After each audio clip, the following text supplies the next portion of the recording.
Okay, here is the reality TV tryout tea. You're probably gonna hear Sophie snoring in the background. Sorry, that's just my life. In the spring of 2020, in the heart of COVID lockdown, like right after all of the lockdown happened, I was on like the most severe lockdown of all people because right before COVID hit, I had not just signed up for but paid to have my eggs frozen.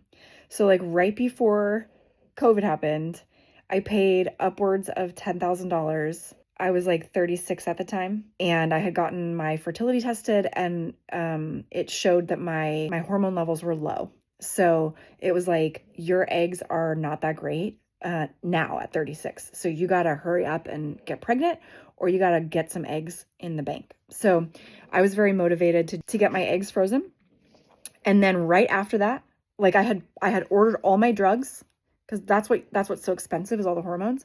I had ordered all my drugs and was starting to inject myself. Like, it's all tied to your cycle. I'm trying to explain how important the timing was and the money was, and like it was all like ramped up and happening when COVID hit.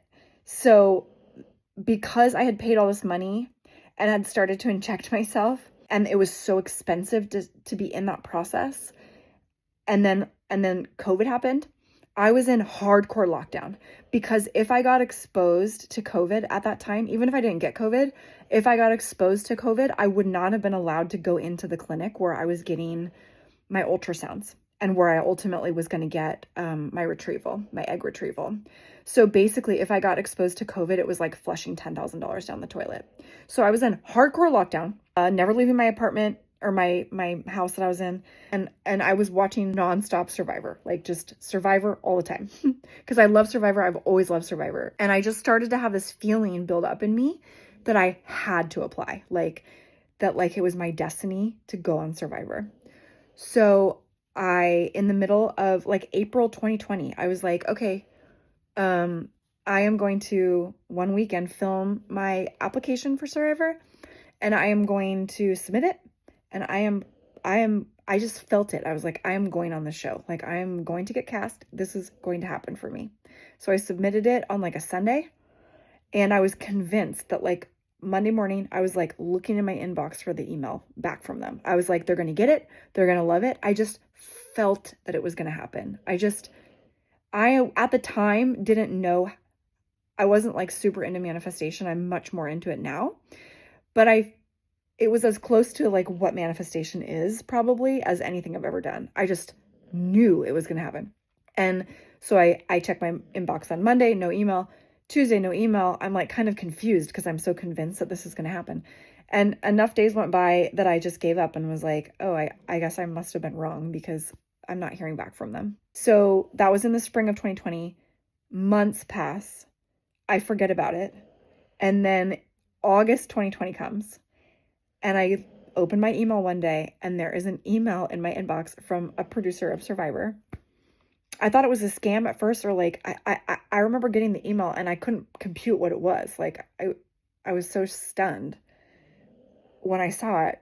I start going through the casting process.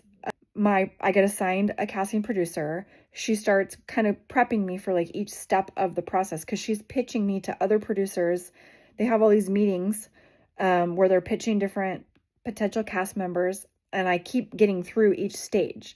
And she keeps calling me and being like, okay, today we're having a meeting. I'm going to pitch you. And then she would call me and be like, okay, you're good. You made it through. And then she'd ask me for more stuff. She'd be like, I need you to make a new video. I need you to get headshots. Eventually she was like, I need you to sign all these waivers. I need your family to sign all these waivers. She had my therapist sign waivers, basically saying that I was not mentally ill. The next step that was going to be happening was that I was going to be interviewing with Jeff Probst. That was like, my understanding was that the next step was an interview with Jeff Probst. And this was like maybe late September. I can't remember exactly, but I think it was like September, October of 2020. I was getting very nervous because it was starting to get very real around the time that my family was signing release waivers that they wouldn't sue Survivor, and that my therapist was signing waivers and stuff. So, but I was like very anxious.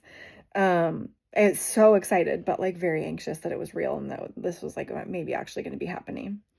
Um, and then one day she called me and she told me that she was getting furloughed. Her job was no longer happening. Like she was basically getting fired, that they were pulling the plug on the season because of COVID, because they couldn't figure out, they film in Fiji and they couldn't figure out how to do it in a safe way. And with quarantine and exposures, this was before the vaccine. This was like early days of COVID. And they just pulled the plug and they didn't film that season. It would have been season 41 and 40. They filmed 2 seasons at a time. And so I was getting cast for season 41 and 42. I'm pretty sure it was 41 and 42. And so they just didn't film. They eventually did film 41 and 42, but it was a year later. And she told me, she was like, you can reach back out to me.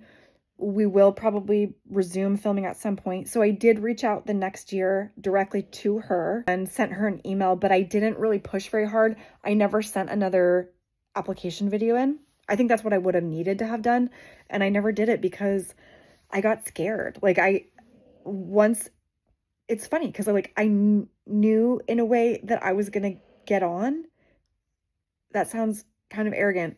And I don't know if I for sure would have gotten on, but I just felt it in my soul that I was going to go. So now reapplying feels very scary because even though I knew the first time, I could kind of talk myself out of like that I was just being crazy. And like, of course, 1,000 people apply. There's very little chance that I'm going to get on. You're just being crazy kind of thing, Sarah. But now that it was real, it feels like if I apply again, I might actually go, and that feels very scary. And so I just haven't reapplied. I keep telling myself I'm going to, and I just don't. And maybe I will. So if my account goes dark for like 4 months, 3 months, you guys will know where I'm at. But maybe telling you this story will eliminate me from ever being able to go, because I think you have to be like, you're not allowed to tell people when you're in the casting process. It's like a big secret. So I don't know if this like is bad that I'm talking about this now, but that's my story. That's my Survivor story. And now you all know.